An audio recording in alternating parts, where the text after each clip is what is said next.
جب آپ لوکل پڑھ چکے، اب آپ کے من میں آیا کہ میں کچھ زیادہ پڑھوں، آگے بڑھوں، سوچنے لگے کس سے پوچھوں، کون میری رہنمائی کرے، کہ مجھے کہاں جانا چاہیے، میں روحانیت میں آگے بڑھنا چاہتا ہوں۔ آپ بزرگوں کے قصے پڑھتے تھے، قصص آپ پڑھتے تھے، محمود اصفہانی آپ کو بڑے اچھے لگتے تھے، خواجہ معین الدین اجمیری چشتی، کیا کہنے ان کی، تو اولیاء کے تذکرے آپ کو یاد تھے اور آپ کو محبت بھی تھی ان سے، لیکن فیصلہ نہیں کر پا رہے تھے کہ کس کے پاس جاؤں۔ آپ کو ایک دعا آتی تھی، وہ دعا پڑھنے کے بعد بندے کی خضر علیہ السلام سے ملاقات ہو جاتی۔ آپ نے کیا کیا، گاؤں سے نکلے، ویرانے میں ایک مسجد تھی، اور مسجد کی ایک بلند جگہ، مینارہ ٹائپ تھی جگہ، تو دعا کو بلندی پہ ہی پڑھنا ہوتا تھا۔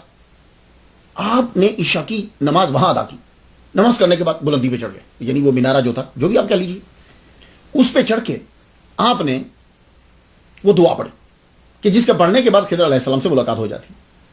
دعا پڑھی، پڑھنے کے بعد نیچے آئے، ساری رات عبادت کرتے رہے، فجر کی نماز ادا کی، نماز ادا کرنے کے بعد کسی سے ملاقات نہ کی، نہ کوئی مسجد میں آیا، آپ مسجد سے باہر نکلا، فجر کی نماز ادا کر کے جو باہر نکلے تو آگے ایک بابا جی سے ملاقات ہو گئی۔ کہنے لگے کاکا اتنے ویرانے میں اکیلے پھر رہے، کیا ہو، کیا کر رہے ہو، کیا کام ہے؟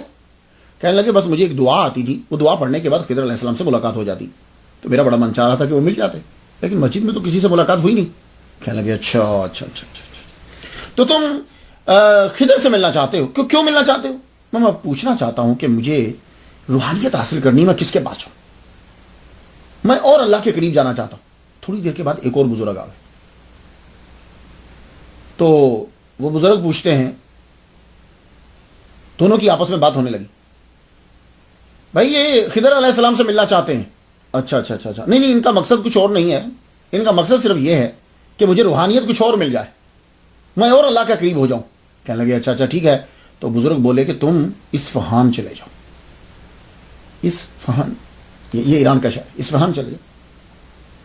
اتنا کہہ کے وہ ایک رجال الغیب تھے، رجال الغیب میں سے تھے، اور دوسرے جو ہیں وہ خضر علیہ السلام ہی تھے، دونوں غائب ہو گئے۔ آپ نے جب سنا کہ اصفہان جب سنا، اور نے سوچا اچھا اچھا شاید محمود اصفہانی کی طرف اشارہ ہوگا، کیونکہ آپ تو خیر اس کے دیوانے بھی تھے، ان کے دیوانے بھی تھے، چاہنے والے بھی تھے۔ کہنے لگے واہ بھائی ٹھیک ہے، اب چل پڑے اصفہان کی جانب، آپ چل پڑے اصفہان کی جانب۔ آپ چلے تو خدا کی قدرت دیکھیے کہ انہی دنوں میں اصفہان کے اندر خواجہ معین الدین اجمیری چشتی رحمۃ اللہ علیہ تشریف لائے ہوئے تھے، اور آپ جب مسجد میں داخل ہوئے تو آگے آپ جلوہ فرما ہیں، اور آپ اس محفل کے اندر بہت سے اولیاء کرام بھی بیٹھے ہوئے اور آپ تقریر فرما رہے ہیں۔ جو ہی خواجہ قطب الدین بختیار کاکی رحمۃ اللہ علیہ داخل ہوئے تو آپ نے چادر لی ہوئی تھی، وہ چادر اتار کے آپ نے ان کے اوپر ڈال دی۔ یہ چادر کا ڈالنا اس بات کی علامت تھی اور اس بات میں دال تھی کہ تم میرے مرید ہو۔ تو جب چادر ڈل گئی تو کہتے ہیں کہ پھر ایک دم سے میرے دل کے اندر ان کی محبت پیدا ہو، ان کی محبت پیدا ہوئی، آپ نے مجھے اپنا مرید کیا۔ مرید کرنے کے بعد مجھے کہا کہ تم 96 رکعات نفل ادا کرو، 96 رکعات نفل ادا کرو۔ تو ایک جگہ لکھا ہے کہ آپ کا یہ پھر طریقہ رہا، اور 3000 مرتبہ تم درود شریف جو ہے وہ پڑھو۔ آپ نے یہ عمل جو ہے وہ شروع کر دیا۔ اب اس کے بعد